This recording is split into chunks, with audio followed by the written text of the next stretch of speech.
Welcome back to the Nullified Take, where we have the TNT takes for you on Survivor 47, episode 11. Can't believe we're already at episode 11. This season has flew by. But I'm here, per usual, with Coach Drew. How you doing? I'm doing well. The first comment is all. I see why people have said this is probably the boring episode of the season. Very straightforward. Yeah. I like the episode, but we'll get into it.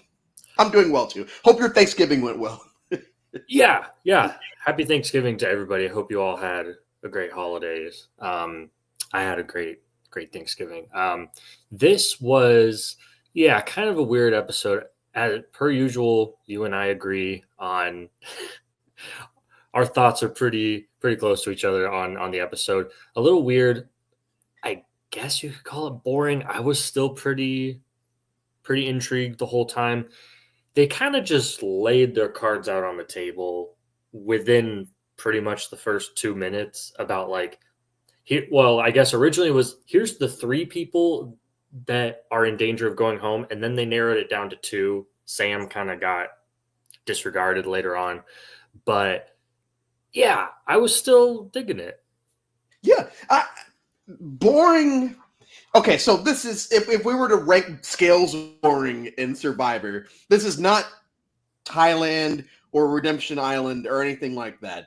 This is boring like, I don't know, like the pre-merge of Game Changers. Like, it's fine. It was a fine episode. We still got a lot of character development. We had winners and losers this episode. This was a great Rachel episode. Genevieve, we talked about how she got clocked 2 weeks or 1 week ago, and that has now that label is firmly on her. And we got another week of Sue going to the Ave Maria school for being bitter, and this time it actually worked. And I think that one of the best parts of the episode was her, once again, just another monologue of, I just want Kyle gone. Just her saying, I just want Kyle gone. That's really all I want.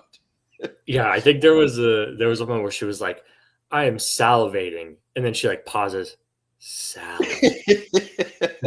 And I'm like, all right, you are I think that's the hunger and getting to her where she's just like, can she please wash your face? Please. She says she's using the dirt as a contour on her face. Don't know what contour really does because I don't use makeup, but it looks like your face is just dirty. So her face just looks dirty. When they zoomed in on her when she was crying during the immunity challenge, I'm like, please, just more water on it. It's please. It's I get it, but please just get rid of it. But Sue finally gets her wish. Kyle goes home. When the underdog alliance, I guess is what we're probably going to call them, are meeting by the well, and they're like, oh, what names? She's like, I just really want Kyle gone. And Sue gets what she wants in this episode because Andy wants somebody gone, Rachel wants somebody gone, and those people aren't the people that go. Kyle is the person that goes. Yeah, it was the Tukus really that got what they want. I think that it was, weirdly, because Kyle was a Tuku himself, but it was Sue and Caroline that were really pushing for their former tribe mate to go, and they got what they wanted. What do you think about this? I know that you're very high on Genevieve as a player, so I would assume that you think take her out. I mean, she's the best player there. But, as they said, Kyle, he's won 4 immunities. He almost broke or tied the record, excuse me. What do you think about the move? Was it the right way to go? I think that Kyle made such a great case at Tribal Council of, hey, we don't win. We don't win. And then Jeff pulls some random stat that's not true. Half the people that have won 5 immunities have won the game. It's like, well, that's not actually. But Kyle raised it's like, why are you guys so worried about me? There are people that are actually doing, and I mean, Sam or Andy or somebody Oh, and I think it's Andy. Andy's talking about how Kyle's just kind of here. He's winning immunities, but he's not really doing anything else, which is not true from an audience perspective, but out there, maybe, yes, that's how they're perceiving it. I think you should have gotten rid of Genevieve because the entire midpoint of the episode is like, yeah, Genevieve's doing a lot. And there's this montage where they're talking about her. She lays in the hammock and they're just showing her talking to people and putting, Genevieve seeds in people's ears. And people, it seems like people have bought into it a lot this season. I'm glad that they didn't, but I'm shocked that they didn't. Yeah, I think obviously both cases make sense. Why, like Kyle, I completely agree with you. He did a hell of a job by, bring up like, hey, we never win. Like, I basically he's saying what Andy was trying to say of like, I'm just a one-dimensional player. Like I can win challenges. I'm not as strategically strong as Genevieve or basically all of you. And we get to the end all the time and we don't usually win. I think Mike is the only and Tom Westman. And Tom Westman, right. But that's even using Tom as an example is, kind of stretching it because that was so long ago. And when I was hearing that, I was like, okay, I get it. But also you got to remember, like, just because you're not a threat to win, you're still stealing somebody's spot. Like you are a entity that I could be there instead of you, you might be stealing my spot in the final three. We might be at final four. And if you win immunity and take me out, where if I would have taken you out, forever ago, I would have been able to win that immunity. So, and that's what Genevieve was saying. Winning, that was Genevieve's defense. Yeah, her defense was, why are we keeping these people around? They're hijacking spots that you have your ideal final three. If your ideal final three doesn't include any of these people, they're being perceived as being dragged along, and you're still dragging them along, that means that person could potentially take your spot, and then all of a sudden you're bitter at them when it's your fault for not getting rid of them earlier. Yeah, exactly. And do we think was it a mistake for Kyle last week to take out Gabe? Because Gabe could be sitting here kind of as more of a shield. Like if Genevieve wasn't enough of a shield for him, to kind of be the first in line, then did he make a mistake? Shields don't seem like they. I mean, on the underdog side of things, it seems like they matter because Andy is hiding behind Rachel. From how I'm seeing it, it seems like Andy's hiding behind Rachel because of the underdogs. Rachel's looked at as the biggest threat, and Andy should also be looked at as a threat. The threats, there are only three of them. If Gabe had stayed and Genevieve had left, because that's what it was, right? It was Gabe versus Genevieve last week. Or who it was? Yeah. Okay. If Gabe had left and Genevieve had stayed, it probably still comes down to Gabe, Kyle, and Sam. And I think that in that situation, Gabe probably goes and Kyle stays around. But who's to say? Because Genevieve should have gone here. She should have gone here. I don't care how nice Kyle was going on his way out. And he could have played that role, I think, to perfection if he had gotten to the end, with Gabe saying, oh, yeah, he's such a hero. I don't know if that was sarcasm or not, but... Oh, I think it was totally sarcasm. I thought it was super sweet of the way that he went out. Having said that, I think that as the season progressed, I think Kyle's win equity, is that what the people say? His win equity probably would have gotten more up because he would have had that social thing, as we keep saying, his social thing going along with the physical. Yeah, I think that, I feel like this always gets brought up, and I don't know if you and I personally have talked about it either off stream or on stream this season, but like you don't win at the end unless they like you. And 99% of the time, in fact, it might be 100, but I'm sure that somebody could find an example of where this isn't the case. Whoever the jury likes the most wins. That's just how it works. So If they like you more, they'll even admit, like, yeah, might not have, and they kind of work backwards to be like, I like you more, and I'm gonna kind of find a way to say that I think you played a better game, even though, kind of doesn't make much sense. So if people really, really liked Kyle, like, he could have won, and I don't know. I feel like some people aren't giving him that chance, or even saying that like he had a chance. He did. Now, I think it was probably a lot more likely that he goes to the end with somebody like Rachel and Caroline, who people still liked, yeah. and who actually, had more to their game than just, playing physically, and would have just given it to them. But alas. Should we talk about the journey that Rachel went on? Yes. So yeah, we really just started all out of order as per usual. Well, first, at the beginning of the episode, Caroline and Sue's upset because she's left out of the vote. And Caroline's like, yeah, don't worry, you're good. And Sue is not pissed off at Caroline. Sue still wants Kyle gone.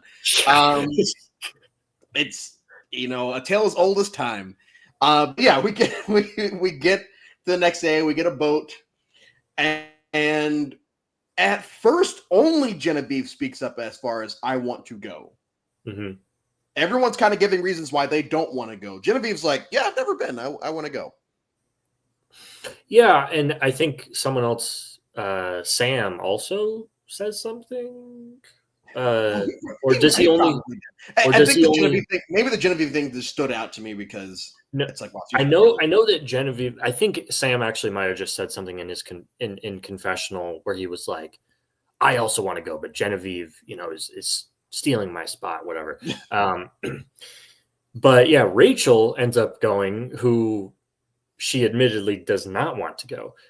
We're getting to the point where nobody wants to go on these things. And it's kind of been getting that way for a while, but especially this late in the game. What was this final 8? This was final 8, yeah. I mean, yeah. People don't want to go. And do you think that they're thinking about this, seeing this, and kind of adapting maybe with as we talked about with like they're probably rethinking the amulets. They're probably rethinking the Shot in the dark. Yeah, shot in the dark. What do you think about that? Yeah, it's one of those, and we saw this, and we brought it up last week. We saw this start in like San Juan del Sur, where people just start trying to game things because when you introduce a game, any type of game, it happens in any pro sports you watch. Every year, there's always someone that says, "We've never seen that before," or "We've never seen that before." And it's like, this is the same thing. This is a game, and if you watch a game long enough, like Caroline, I've been watching since I was 5 or whatever. At a certain point, you just start to game the game, and when that happens, you as production, you can either choose to allow them to continue doing that, or change the rules, or change the whatever you want to call it of the game, so that you can't game it anymore. I guess I'm on more of the I'm fine with it. If they don't tell you can't do something, then do it. Mm-hmm. But my fear is always they'll change it to the point where it becomes they'll change it so that we end up getting something like a do or die twist, or they'll change it to the point where we get a I always call it a time turner, and it's not a time turner. I always have an hourglass. Yes, I always have Harry Potter in my head. Yeah, an hourglass. That's what happens when people start to game the game. Survivor just kind of comes in and says, "Okay, well, here's something that we love that people are probably going to hate, but whatever. Like, we're tired of people doing this. We're tired of our favorites not making it to the end, so we're going to introduce final 3 and then a final 4." I still like it, but it scares me about what they will do next to, fix that. That was a weird tangent. especially with 50 coming up. Especially with 50 coming up. I mean, we saw with Edge of Extinction, that was a trial run. You know, season 38, the season's Edge of Extinction was a trial run to see, like, does this even work?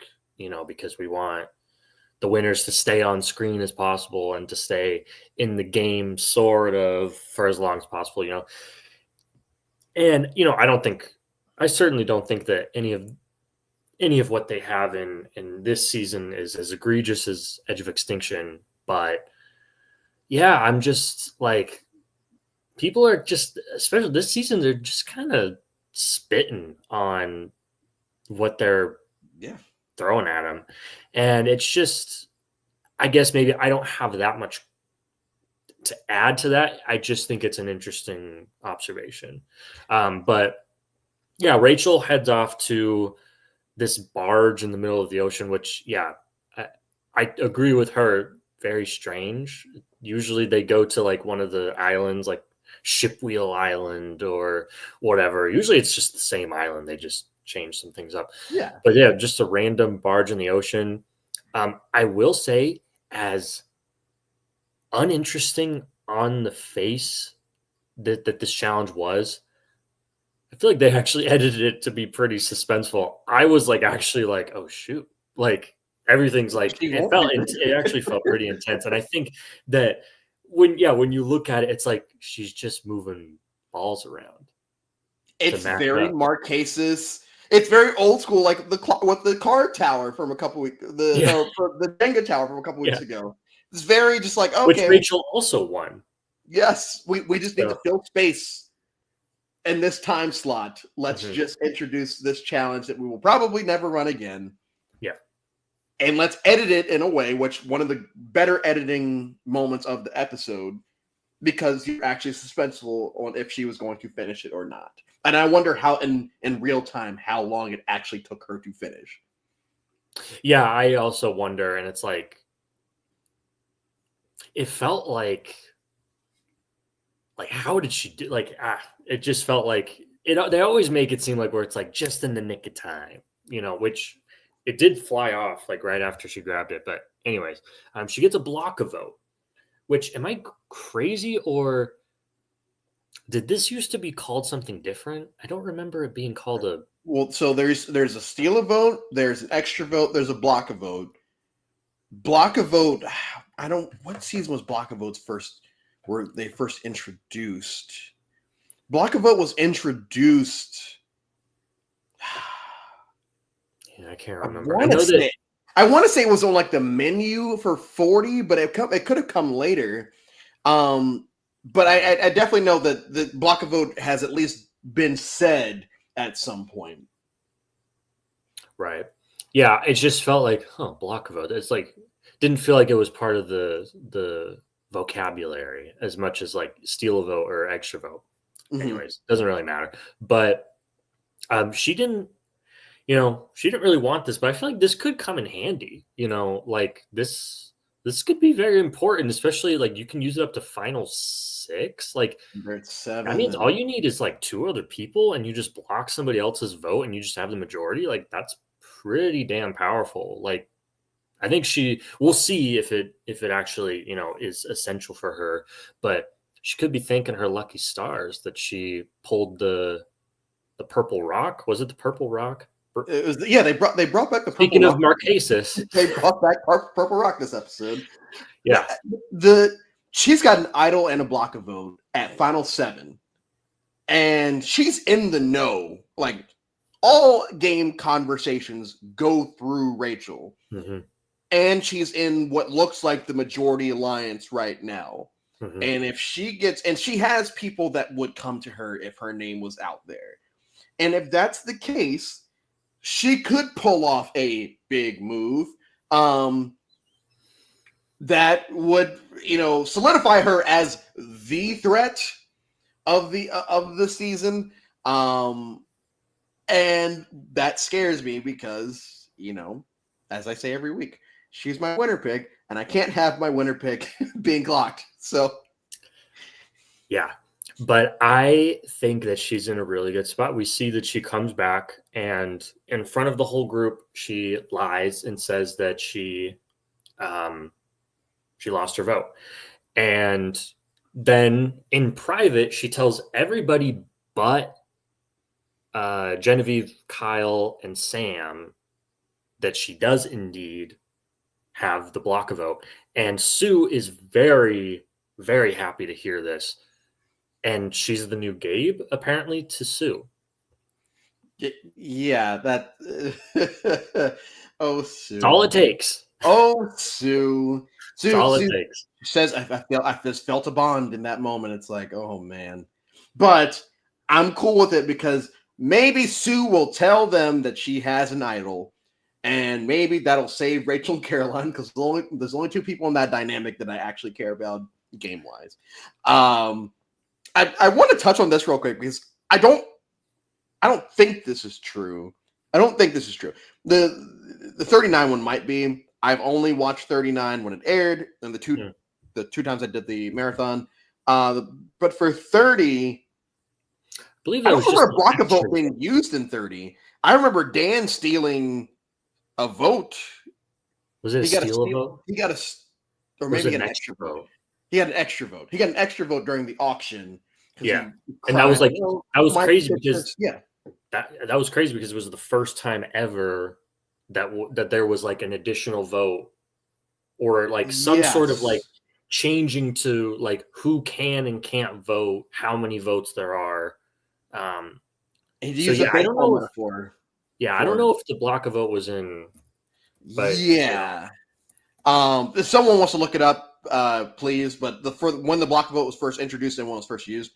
But yeah, so Rachel gets block vote. We get back to camp.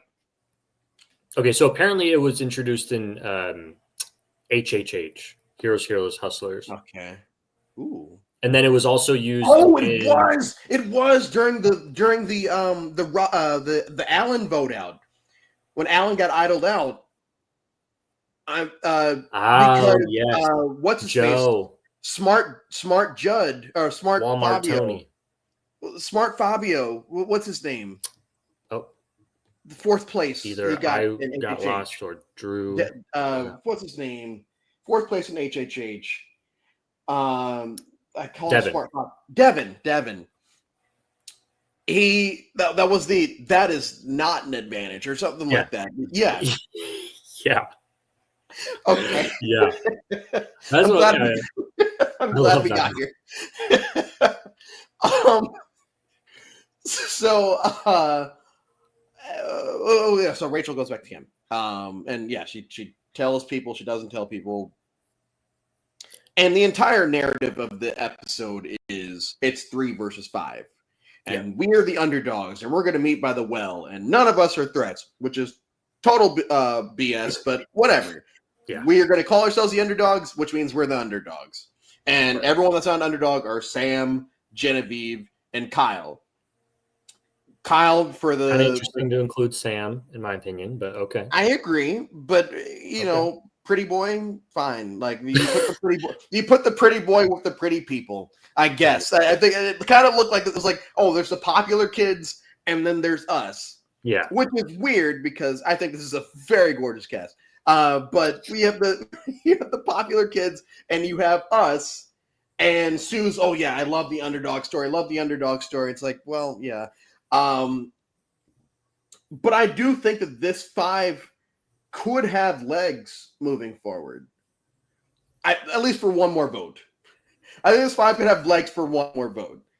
Then obviously it's going to get flipped. But what do you think about the Underdogs Alliance?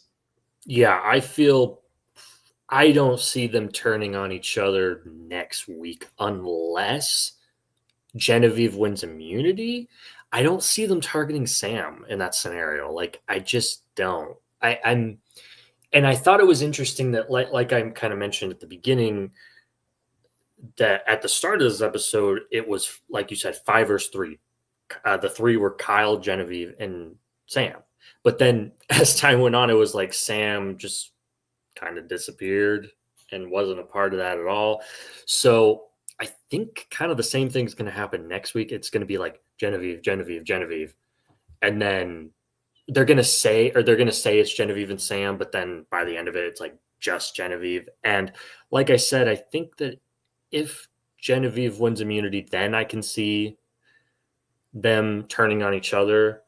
But yeah, like poor Genevieve, man.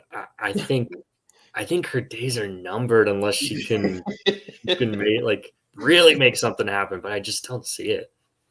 She could throw Sam under the. Let's say one of the 5 wins immunity next week. Genevieve could work her way out of another situation, because I thought she was dead to rights in this episode. She was done. There was no way she's surviving this. When the first Genevieve came up, I'm like, okay, yeah, that makes sense. I think that if one of the 5 wins immunity, yeah, all we're going to see in the episode is Genevieve versus Sam. I see her potentially throwing Sam under the bus, or we know we know she wants Rachel gone. She could say, "Hey, Rachel's done this," and maybe that's how we get the Rachel block a vote idol moment, if that's actually going to come.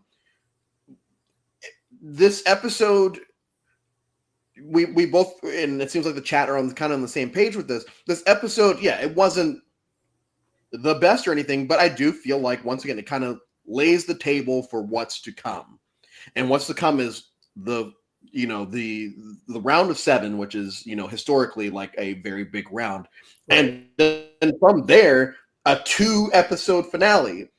So this is the actual.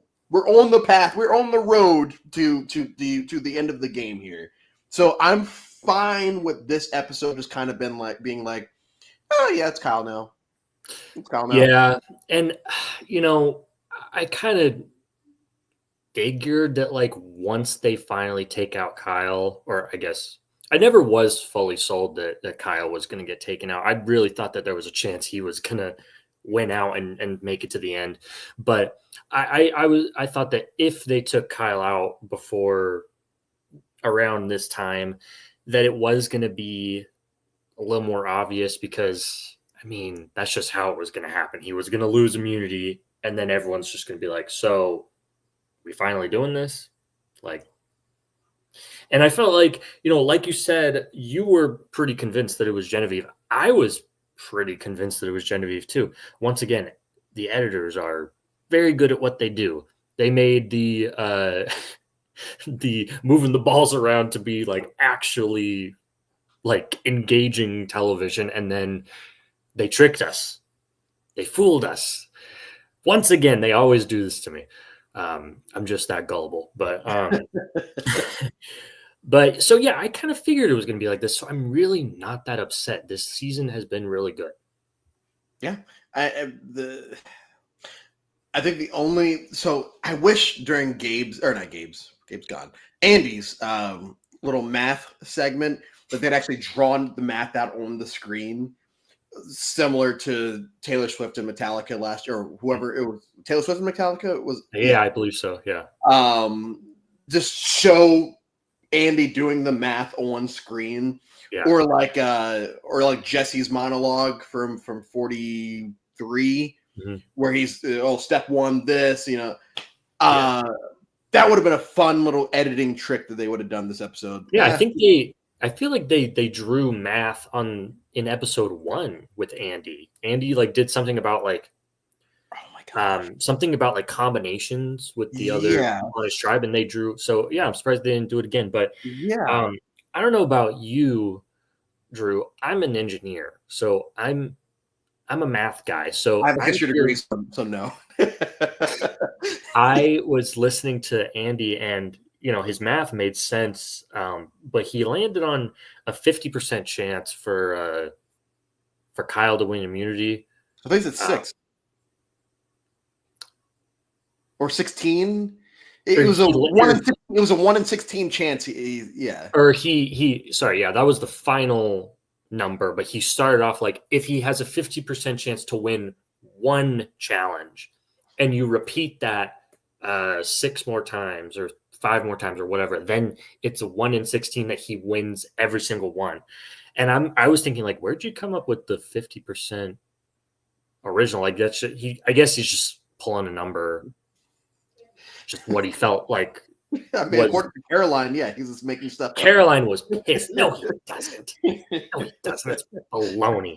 And I thought that was a strange case to make. Like, you kind of got to know your audience. Like, I don't think Matt throwing numbers out like that, I don't know if it's going to really convince them. Looking like at Andy, the reactions in the tent, it didn't look like they cared. Yeah. And I mean, I think this episode really kind of opened my eyes. Like, I knew that people were underestimating Andy. Like, I think you said this as well, that like we are watching and we are way higher on Andy than the people out there are. I think it's even worse than we thought. Like, Genevieve is saying like, oh, he's just being dragged to the end. Like, he's just a goat basically. And I was like, oof.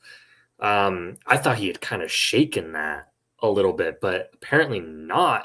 And that could be part of the reason why when he's pitching,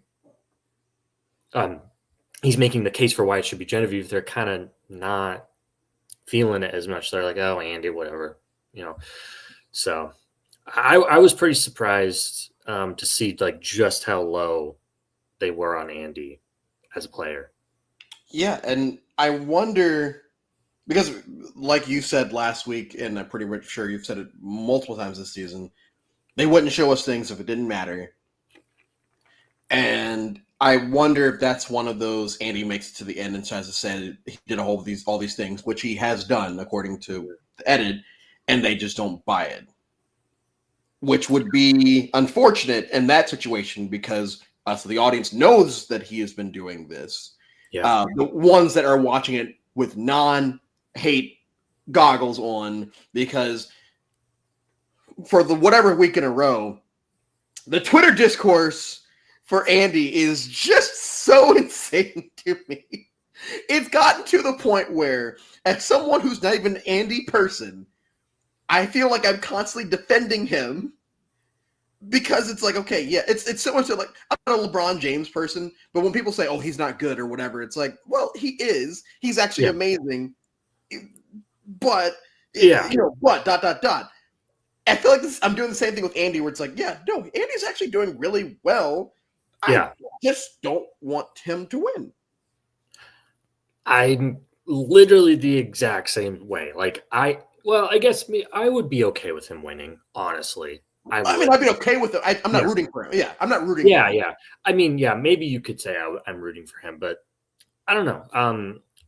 But yeah, I mean,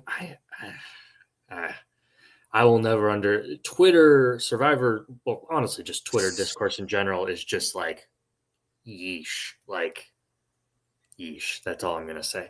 So anyways, Andy being shown as strategic, I can see him doing something to stop the non-threats alliance steamroll, especially if those four ladies make hierarchy too obvious.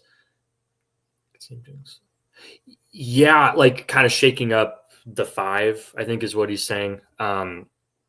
Yeah, I could see that happening. I think he's the only guy. He's the only guy in that. Yeah. So, and that reminds me. Did you watch The Next Time On? Yes. So this whole season, Teeny has been really trying to push the women's alliance. We're finally getting something next episode. Is it going to happen? It's not going to happen. It's not. It's never going to happen.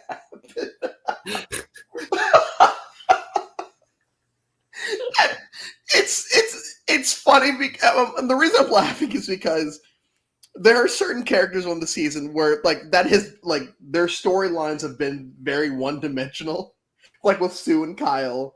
But Teeny's, it's just been like, can we get this non-male thing going? And it just hasn't. And so when it pops up in the trailer, it's like, you're messing with us. You're messing with us because of it's going to be, I don't know, Rachel next week that goes home and is like, oh, well, so much for that. So much for that. It's laughable only because with the history of the show and the red herrings and all that, and because of Teeny's storyline. I don't see it happen. It'd be great. It'd be great if it happened, but I don't see it happening.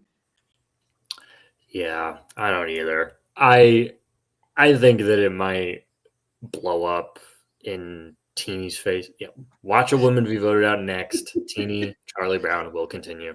Pretty much what I was just about to say. I was going to say, like, probably in like, evil irony, Teeny's going to get taken out next week. Because Andy blows up the women's alliance or whatever.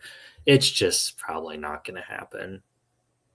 So, but having said that, do you think that's I think the last part of the trailer is Genevieve saying like, I'll shit a brick or whatever if this happens. She didn't say that, but like that's basically what I'll shit a brick if this actually works or something like that.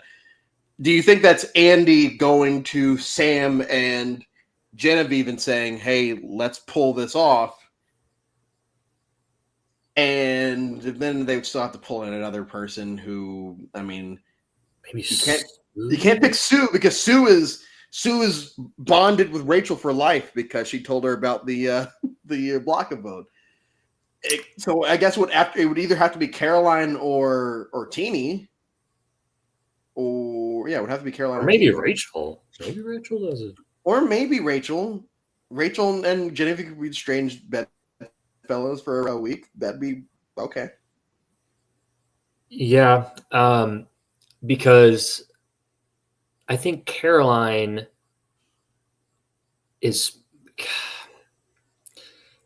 might be like there's Genevieve, and then it's like, okay, after Genevieve, who next?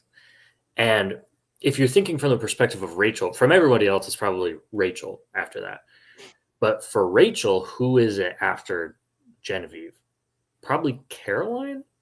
Probably, yeah. So I don't think she's going to think impulsively like, oh, let me get rid of Sam because that round he screwed me, and let me get rid of Andy because that round he screwed me. She would try to get rid of Andy because she could probably catch on to the fact that Andy's doing things. Yeah. But she doesn't seem like she's playing emotionally. Right. And so I think that what we could see happen is maybe they take out Caroline. Maybe Andy, Rachel, Sam, and Genevieve vote for Rachel. Maybe because we see Caroline, and I know that this is in private, but Caroline is wary of Rachel. She was happy that she got the advantage because it paints a bigger target on her. And so maybe we see Caroline make a comment to Andy or maybe even Sue. Maybe that's where this relationship comes into play. She mentioned something to Sue like, oh, maybe we need to take out Rachel instead of Genevieve, or maybe Genevieve wins immunity. And then Sue leaks it to Rachel. I'm just like wish casting here. But like I could see this happening, and then Caroline gets taken out. There's a wish cast for how both Genevieve and Rachel can survive. How about that? Yeah, the fact that both of them are the fact that all three of them, but let's just talk about those two, are at the final 7 is crazy because us as audience members, and I'm assuming like there are a lot of other people out there, have clocked them from the beginning as okay. Oh, not beginning. Genevieve, episode 3. But still, have clocked them as like, wow, okay, this is, eventually. Eventually. And this week was supposed to be eventually for Genevieve. Just like a couple weeks ago, we're supposed to be eventually for Rachel. And they just keep on sliding by with people knowing that they are threats. And Rachel's gotten to the point where she's no longer looked at as a threat because she's in the underdog alliance. That she didn't come up. Well, she did come up with it. She did say, I like this 5 right here. But actually voted together in the episode. Yeah. It's wild to me, but in a fun way. I'm excited that they have been able to slide by, even though Caroline needs to get clocked soon, like next episode, because I feel like that's going to matter at the end, as if someone's perceived as a threat. And Caroline has yet to be perceived as a threat, and I think that she is. I think we both think that she is. So that's scary, but I mean, as long as Rachel wins, I don't care. Yeah, and I think that you're gonna be. I'm not gonna like call my shot or whatever, and I've been wrong so many times before, but like I really think that Rachel has a really good chance of winning this. I do. I think that, and I'm excited to see what's going to happen with this block vote and idol and Sue's idol. Like we're getting to the point where like people got to start playing these things. Yeah, you got to start playing these things soon. So immunity challenge. It's classic. And it's pretty back and forth between almost everyone. And we get to a point where they got me. I thought Teeny had it because the music started to I'm like, oh, Teeny's going to win this. That's so cool. Teeny drops and then becomes Kyle versus Rachel. And I know I said last week, I've been rooting for Kyle to break this record or at least tie this record. But when he's up against Rachel, it's like, okay. And that goes out the window. Yeah, I'm going to need Rachel to win this one, which she does. Like I said, this was Rachel's episode. She wins the immunity. And I mean, we've touched on it, but we're off to the races at this point. And the strategizing starts, and it's pretty straightforward. It's what we've been talking about. It's straightforward. It's going to be Kyle or Genevieve. It's not going to be anyone else. In fact, I think Genevieve is laying in the tent with Teeny. Who's laying in the tent with Teeny and saying, what if we do this? Or maybe it's Sam. Maybe we do this person or this person. Teeny's just like, no. No, we're not. Yeah. We're not just doing killing this. any sort of suspense that it might not be one of those two. No. I loved it. And I actually laughed out loud for that moment. Yeah. I remember that. Yeah. And listen, I kind of hate when they make suspense when there isn't any. So I'm personally okay with this type of just being kind of straight up with the audience. Hey, there really is not on the island, everyone knew it was going to be one of these two. So we're just going to be straight up with the audience too. It's going to be one of these two. So I'm okay with that. I want to know what's really happening in the game, even if it means it might not be theoretically the most entertaining, crazy thing happening. Just be straight up. What's going on in the game? Yeah. It's you're never going to have a season, even Heroes versus Villains, which is highly regarded as the greatest season of all time, and it is my favorite. There are episodes of Heroes versus Villains where it's okay, let me just get through this one. It's fine. You don't need to bat 1,000 for you to have a great season. You're going to have some, in worst case scenarios, duds. In the best case scenario, the Rome boot episode. Yeah. Where it's we all know Rome's going home. Yeah. There's really no suspense, but let's just enjoy the ride. Let's pick out fun moments in the episode to enjoy it. And it's the same thing with this episode. We could pick out fun little moments in the episode and still say, okay, yeah, it was mid, as the kids say. Yeah. Look at my bald spots, it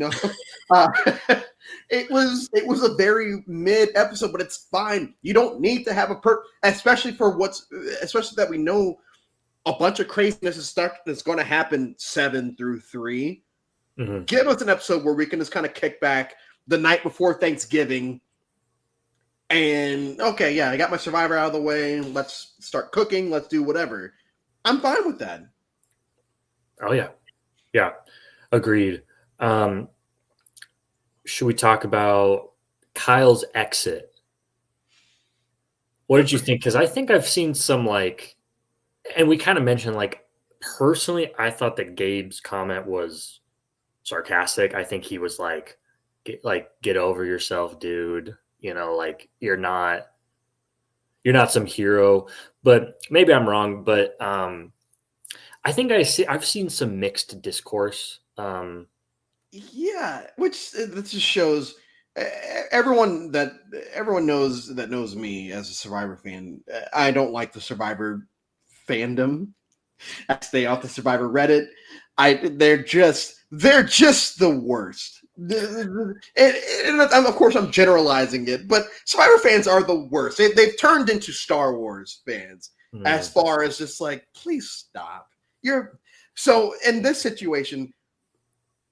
Everyone, oh, I hate all this. It's like if the guy is all right with being voted out, like he understands it's a game and that he is now lost and it sucks. Why are we hating him? Like, have you never been an athlete or lost in Monopoly or anything like that? Like, losses happen, and it just so happens that this guy, who we've learned, adoption, being a foster child, and all this other stuff. This man has had actual bad shit in his life, and he just got voted out of a game for $1 million. He just got voted out of a game and was, hey, good game. Hey, good game. Hey, good game. And people are like, hey, I don't like that. I don't like that. It's like, yeah. How? And like, especially like not everybody had, well, I guess mainly just Sue did not have the best opinions or highest opinions of Kyle, but he was still gracious to everybody. And yeah, what YouTube Bearcat's saying, Kyle showed a lot of grace in class. I really appreciated seeing an adult act like an adult. Yeah, I mean, but again, I'm okay. I'm okay when people are petty. I'm okay with that. It's fine. It's fun. And Sierra's it's like fun just showing and real cute. emotion. But like, this is also real emotion. Like, he was genuinely just like gracious and grateful for this experience and for what everybody brought to the season. And I think it's nice. I like it personally. Yeah, not everyone has to go out like Michaela and Millennials vs. Gen X. Like, and I love that moment. I hate that she Right. got voted out, but I Yeah. love the actual moment.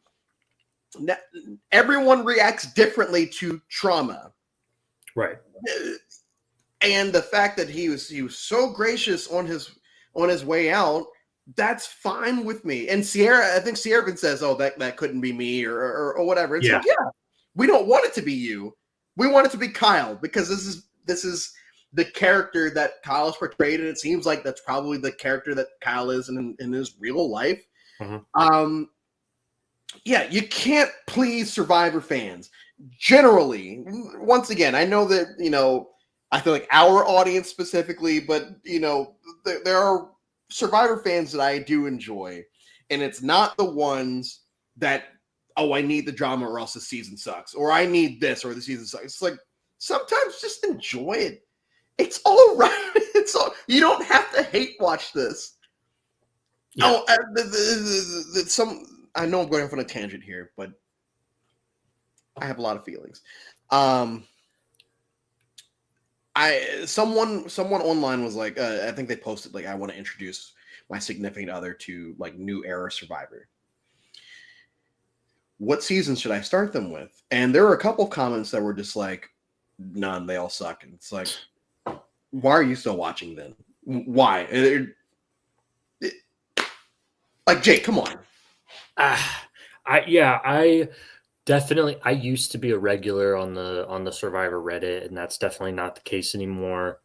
Kind of because of that, like, and it's okay to not like the new era. You're allowed to have opinions. You're allowed to, but I guess what is like this person, especially in the specific example you're giving, that person is asking for, he clearly likes the new era or is interested in getting into it. He's asking, how do I get into it? And people are trying to dissuade him from getting into it. It's like, you don't have to bring everybody else down just because you like. It's just like trying to. Or what is the term? Misery loves company. Company, Yeah, yeah. that's what those people are like. And there are people on there who like literally will only comment nice things if it's about like anything before season 10. And then anything after that, they're like, It's all boring. crap. It's 1 through 10 and Game bot. and Kagayan and Winners at War, which Winners at War, God, like Winners at War, it's in my top 10, like number 8, I think, is the most overrated season in the show's history. Right. It's not even in my top 10. Maybe a hot take. It shouldn't be in my top 10. I think I just have nostalgia goggles whenever I watch it still. Yeah. But it's very overrated, and people still put this season on such a pedestal. It bothers me because there are some new era seasons that are better than Winners at War. Now that's my hot take. That's my hot take. Yeah, I mean, I agree. I think this is gonna be one of them when it's all said. This is going to be one of them. Yeah. Exactly. Yeah. Okay, so Tribal. So this, I don't know if this is an editing thing or whatever, but I always look at the timestamps to see how much time, so to see if there's anything crazy that might happen. Yeah. Tribal starts with like 14 minutes left in the episode, and I'm like, oh, maybe something gets played. Nothing gets played, and the Tribal is pretty pedestrian for the most part, but they did touch on something that me and you touched on last week. They talked about Genevieve's quote, which you about, you know, the noise and everything, and Caroline said, "Oh, who said that?"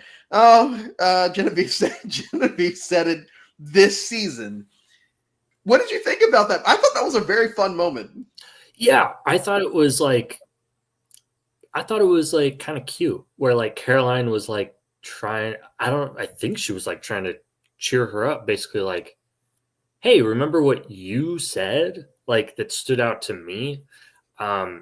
Because yeah, Caroline like reset it at the Tribal that it happened, and she did it again. Like clearly it stuck with her. She even said it herself.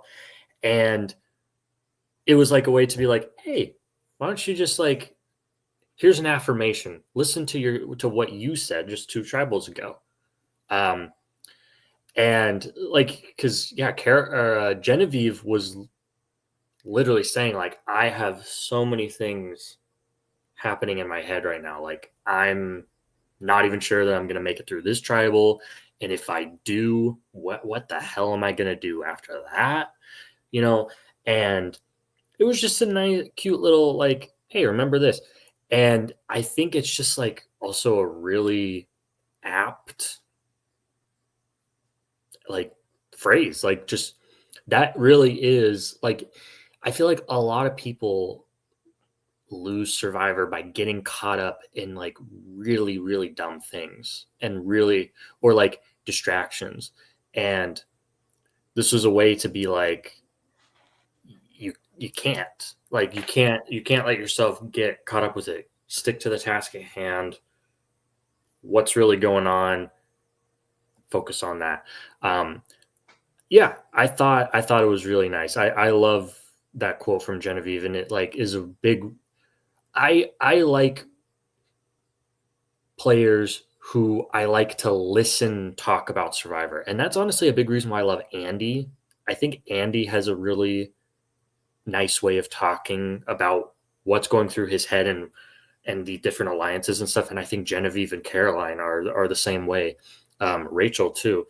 So yeah, I was very happy that Caroline brought it up because it stuck with me personally. I was thinking about it. So I've said this. I said this during the marathon, and I'm going to say it again because it's one of my favorite books. It's one of my favorite movies. Moneyball. Moneyball is amazing. If you've never read it or watched it, even if you're not a sports fan, you should. But as a coach of a sport that's not baseball, and in like life, I have utilized messages from that book. And Survivor and Moneyball, I look at in the same under the same lens as far as people put the wrong they put their thoughts on the wrong things in the game. The fact that we're in 47 and people are still looking at Kyle as, oh, he's a threat because he's winning challenges. It's like you're looking at the wrong things. You're looking at if you just paid attention to 46 other seasons, you would understand it's social strategic. It's physical. It's not physical strategic. Social's not some jabroni at the end of the bench. Social is what's most important, then strategic, then physical. And the fact that every season we have to sit here and listen to people say, hey, oh yeah, this person's a threat because he's won all these challenges, or strategic wise, this person's doing this. It's like, pay attention to what's actually happening in front of you. Who's in all of these conversations? Who's being, who is becoming more well liked as the game goes along? Who's this? Who's that? So when I hear that quote, I think of Moneyball, because it's like, yeah, all this is fluff. None of this actually matters. What's actually happening right in front of us? And what's actually happening right in front of us is Genevieve, Caroline, and Rachel have been doing well. Okay, I'll remove Genevieve for a second there. Rachel and Caroline have now put themselves in a position where everyone should look at them as the Michelle, Erica, Natalie White, all these other people, but instead they're looking at them as a bunch of second and third placers, which it's insane. Yeah. And just to say, like, I love Moneyball. Moneyball is one of my favorite movies ever. I haven't read the book. But yeah, the scene where Billy Bean is in the room with all the scouts and they're talking about, like, oh, that guy has an ugly girlfriend, or this and that. And it's like things that don't matter. He's like, who can get on base? That guy can get on base. So I don't care. Like, he delivers in the game. I don't care what he does outside of it, And yeah, it's Kyle's the same. Kyle's a father, so yeah, man.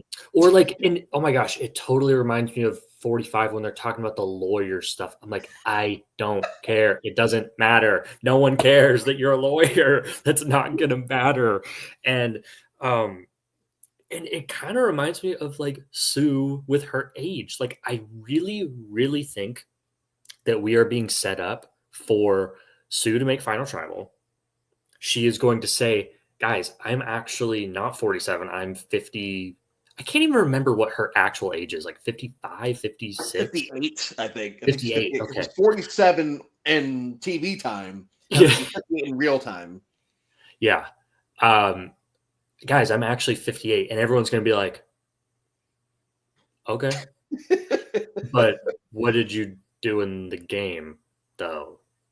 And it's going to be like a really deflating moment. And it's going to be like, maybe that's where it's kind of a theme in this season of like the noise and like things that don't matter versus things that do matter. And maybe that's where it kind of ties in at the very end of like, Sue, you cared so much about like petty things like Kyle writing your name down at the second tribal council of the season and convincing everybody that you were actually 47 instead of 58. Nobody actually cared about that. Like, we cared about how you played the game. So, yeah, I love all of this. I love all of this. It's how I think about the game. And so I'm glad that that's how everybody, or that's how I guess mainly Genevieve and Caroline are approaching it. And it's another reason why I like both of them. It's another reason why I love having you as a co-host, because the fact that I hate to sound whatever this is going to sound like, but we get it. Like, we understand we understand the game. Yeah. We understand the game. And a lot of people look at the game as, let's get a home run, big move. Let's get, who can steal the most bases. Who you have to win. Who gives a shit what you do if you don't win the game? It doesn't matter. It Yeah. does not matter. Everyone go read or watch Moneyball. It's the moral of this entire thing. Yeah. Even like, I think you said this too, but like, even if you don't care about baseball or sports in general, like I genuinely think Moneyball is just like one of the best movies ever. Or I haven't read the book. You have, but I'm sure it's just as good, if not better. I still prefer the movie over the book, but like the book is my Bible. It sits on my desk. I was able to pull it up like this. Yeah, in fact, this is now like I'm gonna try to make my fiance, who's right outside, watch Moneyball either tonight or we have something to do tonight, tomorrow night. Text me about it. Yes, I will. But wrapping up, Yeah. So Kyle goes home. The Teeny catches a vote. And Genevieve catches a vote. The Genevieve vote makes sense, especially coming from Andy. I think that was just just in case Kyle has an idol, but it also could have been like making a point of like Andy really wanted Genevieve. I don't know. It was probably just a throwaway vote in case Kyle had an idol, but Kyle voting for Teeny. Yeah, I'm gonna maybe someone. No, maybe. Okay, I think it was Sam that Teeny said, "No, I'm not." Like we're sticking to the plan. I think maybe Andy or Sam may have gone to Kyle and said, "Yeah, Teeny is going to vote for you," or something. Or maybe this Kyle just knew he was going home and just kind of voted for Teeny, which is why we don't see anything on the episode about what he thinks, because he knows that it's GG's for him. I guess I might have I was folding clothes while I was watching the episode, but I guess I may have looked away while Rachel voted. But I remember looking back and they dwelled on an empty parchment, and I'm like, that's weird. Did she not vote? So I honestly thought that she had blocked her own vote to make it look like she didn't have a vote, because she had told certain people that she didn't have a vote. So I thought that just the way because I was holding clothes, it made it look like, oh man, that's so crazy. That's an amazing move. Yeah, she voted for Kyle like everybody else, but I just had looked down. But I don't even know if you can block your own vote. I don't see why you would be able to, but yeah. So that's an interesting. Are people going to be able to clearly see? Oh, I guess it's just Andy and Genevieve, Sam and Genevieve, who were not told from Rachel that she actually did have her vote tonight. So are they going to be able to clearly see? I'm trying to think of the numbers, if because there was supposed to be 8 total votes, and there was, but only 6 of them got read, though, right? So yeah, only 6 got read. So 4. So technically, she could have the math works out where it makes sense either way. So maybe they won't catch on to it, but kind of lucky. But because that's they always find out. People always find out with these types of things. Hey, wait, there was this many votes. There was supposed to be this many votes. They always. Caroline, who'd you vote for? It's like, who do you think I voted for? Well, yeah. At the beginning of this, it's like you were the only other person that voted with Gabe. Yeah. So... Right. Oh, Sue, please wash your face. Do you both think that threats Sam and Genevieve survive next week? Next week, I have Sam going. In my picks, I have Sam going. So, no. Okay, interesting. I don't see Sam going.